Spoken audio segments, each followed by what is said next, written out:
me in the days, illusion makes it sway. I'm caught up in you now, I'm tempted to stay.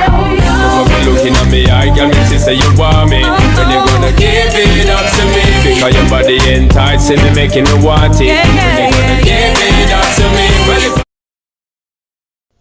ሰላም እንዴት ናችሁ?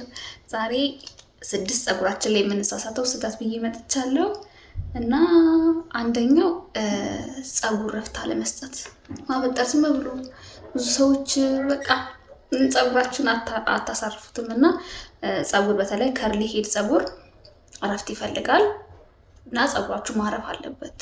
15 ቀን ሹሩባ ተሰርታችሁ ትንሽ እንኳን ረፍት ማግኘት አለበት እና ቶሎ ቶሎ መበጠር ጸጉር እንዲበጣጠስ ያደርጋልና ጸጉራችሁ ላይ ቁመት እንዳታዩ ያደርጋልና ሁለተኛው ደግሞ እሳት፣ ጸጉራችሁ ላይ በጣም እሳት ማብዛት ያው ተናግሬያለሁ ከዚህ በፊትም በጣም ዳሜጅ የሚያደርጉ ነገሮች አንዱ ነውና ከእሳት ብትርቁ እላለሁ። እና ሶስተኛው ደግሞ ካክስና ፎም ያው ጸጉር ያደርቃሉ። እንደ እሳት ጸጉር ዳሜጅ ባያረጉ ጸጉር ያደርቃሉና ከእንደዚህ አይነት ነገር ከፎም ከካክስ ከእሳት ነገሮች አንዴ ጸጉራችሁን ሁኔታ እንድታዩት ትንሽ ጊዜ እንኳን አርቁት ለጸጉራችሁ ማለት ነውና ጸጉር ያደርቃሉ ሁለቱም። ጸጉር ከደረቀ ደግሞ ያው ይበጣጠሳል። ስለዚህ ጸጉራችሁን ለትንሽ ጊዜም ቢሆን የራሳችሁን እንትን እስክታገኙ ድረስ ትንሽ ከእሳት እና ከካክስ ብታርቁት ጥሩ ነው እላለሁ። እና ቅባት ማብዛት፣ ቅባት ጥሩ እንደሆነ ፖር ይዘጋል። የቆዳ ፖር ስለሚዘጋ ፖራችሁ ተዘጋ ማለት ደግሞ ጸጉራችሁ አያድግም ማለት ነው። ስለዚህ ቅባት እኔ አሁን በሳምንት አንዴ ነው የምቀባው።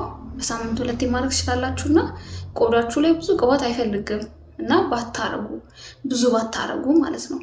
ያው ቅባት ያስፈልጋል፣ ይሄ ምንም ነገር የለውም። እኔ በሳምንት አንዴ ነው የማደርገው።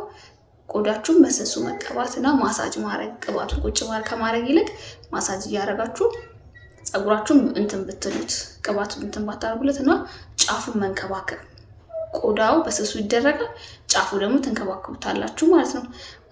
ሌላ ደግሞ ጸጉራችሁን 1 ወር ማቆየት የሆነ ቻሌንጅ መጥቶ ነበረ እና እኔም ሞክሬዋለሁ በርግጥ እና ጸጉሬ አልሆነም ለኔ ማለት ነው። በጣም ትዕግስት ይፈልጋል። በጣም በትዕግስትና በጣም ረጅም ሰዓት ነው የሚወስደውና ይሄ እዚህ ቁጥርጥሩ ትዊስተር ለሚሰራው ቁጥርጥሩ መጀመሪያ ላይ ይደረዳል እና 1 ወር አቆይቼው ተረዶብኝ ነበረ እና እሱ ማፍታታት በጣም ትዕግስት ይወስዳል። ትዕግስት ከሌላችሁ ደግሞ ጸጉራችሁ ይበጣጠሳልና ከ15 ቀን እስከ 3 ሳምንት ለጀማሪዎች ከ15 ቀን እስከ 3 ሳምንት እኔ 3 ሳምንት ነው የማደርገው። ከዛ በኋላ ነው ጸጉሬን የምፈታው። አንዴ ወይ 2 እንደ ጸጉሬ ሁኔታ እታጠባለሁ ማለት ነው። እና ጸጉራችሁን ከሂት አርቁት፣ በደረቅ አታበጥሩ። ከቀለምም ራቁ። ያው ቀለምም በጣም ዳሜጅ ነው የሚያደርገው ጸጉሩን፣ ምንም ነገር የለውም ስለሚያምር ስለምንወድ ነው እንጂ እና ከነዚህ ነገሮች ተቆጠቡና ሩቲናችሁን ቀይሩት። ሩቲን ነው ጸጉር የሚያሳድገው። እና የዛሬ ቪዲዮ ይሄን ይመስላል። በሌላ ቪዲዮ እንመለሳለን።